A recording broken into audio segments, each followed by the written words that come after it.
15 ఏళ్లకు ముందు కాశీలో మీరు ఆశీర్వదించారు. తర్వాతే గొప్పవాణ్ణి అయ్యాను. తమరిక్కడున్నారని విన్నాను.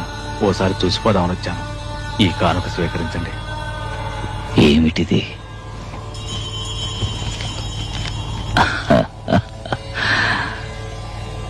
దీనివల్ల ఈ జడానికి ఏం ఉపయోగం?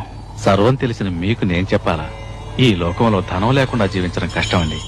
ధనం మూలం ఇదం జగత్తు కదా. ఇప్పుడు నీకేం కావాలి? మీ ఆశీర్వాదం వల్ల నా ఆశలు నెరవేరినాయి. కానీ జీవితంలో నాకు మనశ్శాంతి లేదు.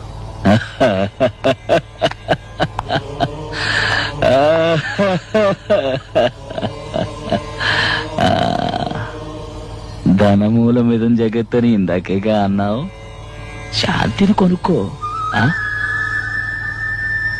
ధనమంతా నీ దగ్గరే ఉంటే మనశ్శాంతి ఎలా ఉంటుంది? ఏదో నీకు కావలసినంత ఉంచుకొని మిగిలింది దానం చేస్తే మనశ్శాంతి దక్కుతుంది. డబ్బు దోచుకునేవాడికి ఎప్పుడు మనశ్శాంతి ఉండదు. పుణ్యం దాచుకునేవాడికి ఎప్పుడూ తోడుగా ఉంటుంది. అవును, పుట్టేటప్పుడు ఏం తీసుకురాలేదు, పోయేప్పుడు తీసుకుపోయేది లేదు. ఇక దేనికయ్యా నీది నాదన్న స్వార్థం? అయ్యయ్యో, వెళ్ళు వెళ్ళు. ఇదిగా దీన్ని తీసుకుని లేని వాళ్ళకిచ్చాడు.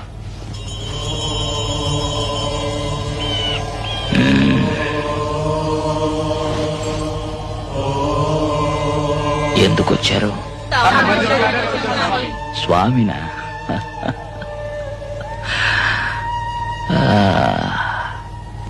చూశారుగా, వెళ్ళండి వెళ్ళండి.